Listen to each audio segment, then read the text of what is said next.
உங்கள் favourite TV ஷோக்களை இனி miss பண்ண தேவையில்லை. ZEE5 இல் முற்றிலும் இலவசமாக காணுங்கள். இங்கேயும் எப்பொழுதும். தப்பு உங்க மேல்தான் ஆதி. நீங்க அப்படி ஒரு வார்த்தை சொல்லிருக்க கூடாதுல்ல. ரொம்ப யோசிக்காதீங்க, போய் பேசுங்க. உனக்கெல்லாம் 1.5 கோடி செலவு பண்ணி துணிக்கடை வச்சு கொடுக்கணும்னு நினைச்சேன் பாரு. என் புத்திய செருப்பால் அடிக்கணும்.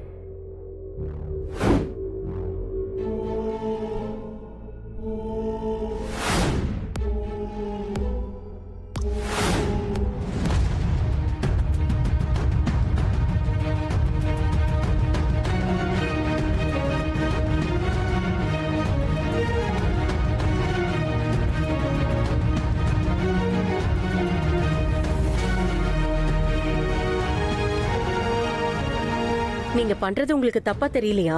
நான் அப்படி என்ன பண்ணி போட்டேன்? வர மாசம் 18 வந்தான் உங்களுக்கும் எனக்கும் கல்யாணம் ஆகி 30 வருஷம் முடிய போகுது.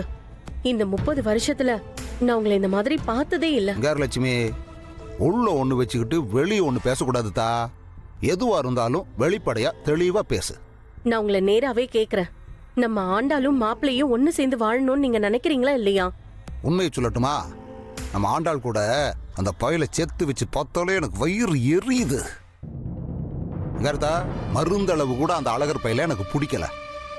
ஆனா என் பொண்ணு ஆண்டாளுக்கு அவனை பிடிச்சிருக்கு. அதனாலதான் எனக்கு அவனை பிடிக்குது. ஏங்க இப்படி குழப்பமா பதில் சொன்னா எப்படிங்க? ஏண்டி, அதான் சொல்றான்ல, எனக்கு அவனை பிடிக்கல. ஆனா ஆண்டாளுக்காக அவனை ஏத்துக்கிட்டு அமைதியா இருக்கேன். ஏன்னா எனக்கு ஆண்டாள் சந்தோஷம் தான் முக்கியம். என்னத்த மாமாக்கு என்ன பத்தி பேசலாம்னா தூக்கமே வராது போலயே.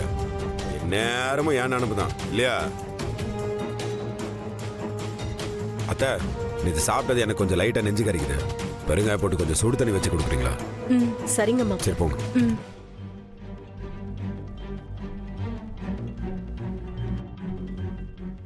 என்னங்க மாமா, போனெல்லாம் நல்லா ஓரமா போய் பேசி முடிச்சிட்டிங்களா? என்ன 2-3 நாளா போனெல்லாம் வந்தா தனியா தானே போய் பேசிட்டு இருக்கிறீங்க? தனியா பேசுற போன தனியா தாண்டா பேசணும். ஆமா, இல்லைன்னா எல்லாருக்கும் தெரிஞ்சிருமே.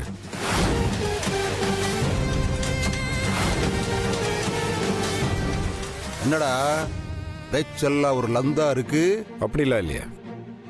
என்னதான் இருந்தாலும் நீங்க என் பொஞ்சாதிக்கு அப்பன், எனக்கு மாமனாரு. தப்பா இருக்கீங்கன்னா தப்பா இருக்கீங்கன்னு சொல்றதுக்கு எனக்கு என்ன உரிமை இல்லையா? நான் என்னடா தப்பா இருக்கேன்? அது உங்களுக்கே தெரியும் தானே. இந்தாருங்க, என் வயசுக்கு இதெல்லாம் நான் உங்களுக்கு சொல்லக்கூடாது. இருந்தாலும் சொல்றேன், என்னையும் ஆண்டாலையும் நீங்க பிரிக்க நினைக்கிறது சரி கிடையாது, தப்பு. நீங்களே உங்க மக வாழ்க்கையில மண்ணள்ளி போடுறது நல்லா இருக்கா? எங்களை அப்படியே விட்டுருங்க. எதுக்கு நம்மளுக்குள்ள பகை? என்ன இருந்தாலும் நீங்க என் மாமா, நான் உங்க மருமக.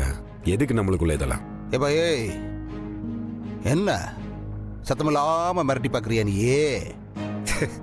என்ன புரிஞ்சுக்காம பேசிட்டு இருக்கிறீங்க? மிரட்டெல்லாம் வந்திருந்தா நான் என்ன இப்படியே உட்காந்து பேசிட்டு இருப்பேன் உங்ககிட்ட? இந்நேரம் உன்னை நடு ஊருக்குள்ள ஓட விட்டு வேட்டி அவுத்து பணமட்டையால வெளுத்து உன்னை நடு ரோட்டை ஓட விட்டுருக்க மாட்டேன். சொல்லு. பொறுமையா தானே பேசிட்டு இருக்கிறேன். நீ எதுக்கு என் முறைச்சிட்டு இருக்கிற? எதுக்கு? டேய், பெறடா சொல்ல வர்ற? எனக்கும் ஆண்டாளுக்கும் நடுவில் வராதன்னு சொல்ல வரேன். மீறி வந்தா இப்ப எதுக்கு நீ சண்டை போடுற மாதிரியே திரும்ப திரும்ப பேசிட்டு இருக்க? ஏய், கேட்கறதுக்கு சொல்றா. மீறி வந்தா என்னடா பண்ணுவ? எதுக்கு? பெரிய மனுஷன் மாதிரி நடந்துக்கங்கள. எதுக்கு தேவையில்லாம? ஏய், வந்தா என்னடா பண்ணுவ? அத முதல்ல சொல்றா. ஐயோ, ஆமா, நான் மோசமானவனு தெரியும்ல. எனக்குலாம் கோவம் வந்துச்சுன்னா சத்தியமா என்னால் கண்ட்ரோல் பண்ண முடியாது. கோவத்தில் என்ன வேணாலும் பண்ணி தொலைச்சிருவேன். இப்படிலாம் பண்ணிடக்கூடாதுன்னு உங்ககிட்ட இத்தனை நேரம் பேசிட்டு இருக்கேன், கெஞ்சிட்டு இருக்கிறேன் நான். இல்லை, இந்த அரட்டல் மிரட்டலுக்கெல்லாம் பயந்தவன் நான் இல்லடா. மிரட்டவே இல்லையே, பொறுமையாக தானே பேசிட்டு இருக்கேன். நீ செய்யறதெல்லாம் தப்புன்னு தானே உங்ககிட்ட சொல்லிட்டு இருக்கேன். தப்பு எது சரி எதுன்ட்டு எனக்கு சொல்லி கொடுக்குற அளவுக்கு நீ ஒன்றும் பெரிய விளக்கணை இல்லடா. என் மகளுக்கு உன்னை பிடிக்குங்கிற ஒரே காரணத்துக்காகத்தான் என் முன்னாடி உட்கார்ந்து இப்படி எல்லாம் பேசிட்டு இருக்கிற நீயே இல்லன்ட்டு வையே. நீ எல்லாம் இருக்கிற இடம் தெரியாம போயிருப்ப. ஆனா ஒன்னு சொல்லணும்யா, உன்ன மாதிரி ஒருத்த எதிரில் இருந்தாதான் விளையாடுறது கொஞ்சம் சுவாரஸ்யமா இருக்கும். நீ இப்படியே இரு சரியா? இதே மாதிரி விளையாண்டுப்போம்.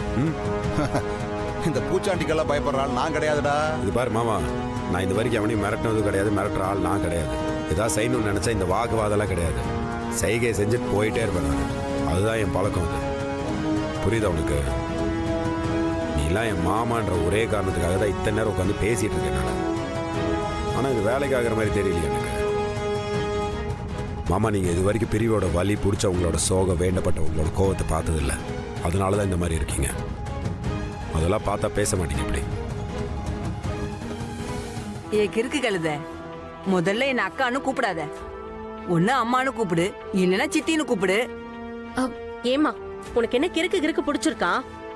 எங்க வீட்டுக்குள்ள வந்து ஏன் மகளை பார்த்து அம்மான்னு கூப்பிடு சித்தின்னு கூப்பிடுன்னு சொல்லி மிரட்டிட்டு இருக்க. முதல்ல வெளியில போ. ஏன் அப்பா உனக்கு புருஷனா?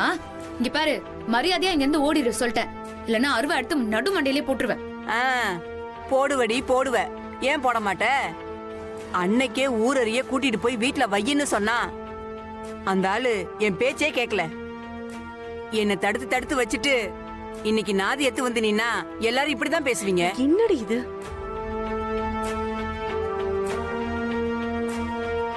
என்னங்க, என்னம்மா? அம்மா, என்ன மன்னிச்சிருங்க, என்னால முடியலங்க. அம்மா, என்ன ஏமா இருமா இருமா, எதுக்கு அழுவுற நீயே? என்னன்னு சொல்லுமா, அழுவாத. அவ சொல்றது இருக்கட்டும், நீங்க சொல்லுங்க. எத்தனை நாளா இந்த கூத்து நடந்துட்டு இருக்கு? கூத்தா? என்ன கூத்து? என்ன உளறிட்டு இருக்க நீயே? நான் ஒண்ணு உளறல. நீங்க தான் என்னை இவ்வளவு நாள் நம்ப வச்சு ஏமாத்திருக்கீங்க. லட்சுமி, முதல்ல விஷயத்தை என்னன்னு சொல்லிட்டு அப்புறமா சண்டை போடு. நடிக்காதீங்க. நீங்க இந்த அளவுக்கு பொறுமையா பேசும்போதே எனக்கு தெரிஞ்சிருச்சு அவ சொன்னது எல்லாமே உண்மைதானு.